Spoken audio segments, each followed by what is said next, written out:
Blessy law hair വീഡിയോസിലേക്ക് എല്ലാ കൂട്ടുകാർക്കും സ്വാഗതം. നമ്മളിന്ന് ചെയ്യാൻ പോകുന്നത് ഹെൽത്തി ആയിട്ടുള്ളൊരു ഡ്രിങ്കാണ്. അതായത് നമ്മുടെ മുടി ആരോഗ്യത്തോടും നല്ല ലെങ്തിയായും നല്ല സ്ട്രോങ് ആയും നല്ല തിക്കായും വളർത്തിയെടുക്കാൻ പറ്റുന്ന ഒരു ഹെൽത്തി ജ്യൂസാണ് നമ്മളിന്ന് ചെയ്യുന്നത്. അപ്പോൾ നമുക്ക് എങ്ങനെയാണ് ഹെൽത്തി ജ്യൂസ് ഉണ്ടാക്കുന്നതെന്ന് കണ്ടു നോക്കിയാലോ? അപ്പോൾ നമുക്ക് വീഡിയോയിലേക്ക് പോകാം.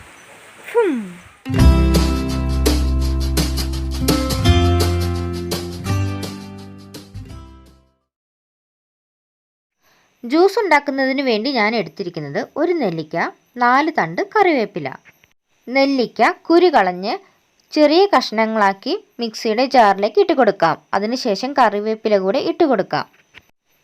നല്ല രീതിയിൽ ഞാൻ അരച്ചെടുത്തിട്ടുണ്ട്. അതൊരു പാത്രത്തിലേക്ക് മാറ്റിയതിന് ശേഷം 1 ഗ്ലാസ് വെള്ളം കൂടി ഒഴിച്ചു കൊടുക്കാം. തിളപ്പിച്ചാറിയ വെള്ളമാണ് ജ്യൂസ് ഉണ്ടാക്കാനായിട്ട് ഞാൻ എടുത്തിരിക്കുന്നത്. ജ്യൂസ് ഉണ്ടാക്കുന്നതിനായി ശുദ്ധമായ പച്ചവെള്ളവും നമുക്ക് എടുക്കാവുന്നതാണ്. സ്പൂണ് കൊണ്ട് നന്നായിട്ടൊന്ന് മിക്സ് ചെയ്തിട്ടുണ്ട്. ഇനി നമുക്ക് ഒരരിപ്പ വെച്ച് ഗ്ലാസ്സിലേക്ക് അരിച്ചൊഴിക്കാം. നെല്ലിക്കയുടെ ഗുണങ്ങൾ. വൈറ്റമിൻ സിയുടെ ഒരു കലവറ തന്നെയാണ് നമ്മുടെ നെല്ലിക്ക. നമുക്കാദ്യം നെല്ലിക്ക ജ്യൂസ് അടിച്ച് കുടിച്ചാലുള്ള ഗുണങ്ങൾ എന്തൊക്കെയാണെന്ന് നോക്കാം. നമ്മുടെ ഈ ജ്യൂസ് കുടിക്കുമ്പോൾ ശരീരത്തിന് നല്ല കൂളിങ്ങും അതിലുപരി ഷുഗർ, പ്രഷർ, കൊളസ്ട്രോൾ എന്നീ അസുഖങ്ങളുള്ളവർക്കും വളരെയധികം നല്ലതാണ്. കറിവേപ്പിലയുടെ ഗുണങ്ങൾ നോക്കിയാലോ? കറിവേപ്പിലയിൽ വളരെയധികം മിനറൽസും വൈറ്റമിൻസും അടങ്ങിയിട്ടുണ്ട്. കറിവേപ്പിലയും നമ്മുടെ നെല്ലിക്കയും ചേർത്തുള്ള ജ്യൂസ് മുടി വളർച്ചയ്ക്ക് വളരെയധികം സഹായിക്കുന്ന ഒരു ഘടകം തന്നെയാണ്. ഈ ജ്യൂസ് മുടി വളർച്ചയ്ക്ക് മാത്രമല്ല കണ്ണിൻ്റെ കാഴ്ച വർദ്ധിക്കുന്നതിനും വളരെയധികം നല്ലതാണ്. ജ്യൂസ് കുടിക്കേണ്ട സമയം ബ്രേക്ക്ഫാസ്റ്റ് കഴിഞ്ഞതിന് ശേഷം 2 മണിക്കൂർ കഴിഞ്ഞ് വേണം നമ്മൾ ഈ ജ്യൂസ് കുടിക്കാനായിട്ട്. നല്ല രീതിയിൽ മുടി കൊഴിച്ചിലുണ്ടെങ്കിൽ ഒരാഴ്ച നമുക്ക് സ്ഥിരമായിട്ട് ഈ ജ്യൂസ് ഉപയോഗിക്കാവുന്നതാണ്. ഞാൻ എല്ലാ ദിവസവും ഈ ജ്യൂസ് കുടിക്കാറുണ്ട്. നമ്മുടെ മുടി കൊഴിച്ചിൽ ഈ ജ്യൂസ് കുടിക്കുന്നതിലൂടെ നമുക്ക് മാറ്റാൻ സാധിക്കുന്നതാണ്.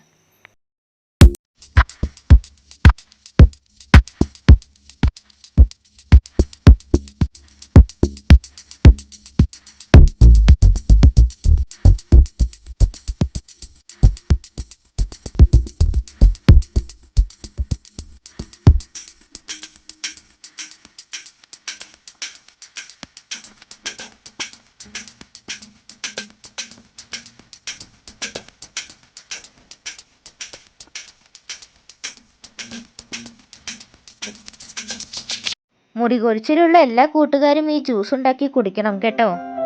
കൂട്ടുകാർക്ക് എൻ്റെ വീഡിയോ യൂസ്ഫുൾ ആയെങ്കിൽ ഒന്ന് സബ്സ്ക്രൈബ് ചെയ്യണേ, ലൈക്ക് ചെയ്യുകയും വേണം. നിങ്ങളുടെ വിലയേറിയ അഭിപ്രായങ്ങൾ കമൻറ്റ് ബോക്സിൽ എഴുതണേ. താങ്ക്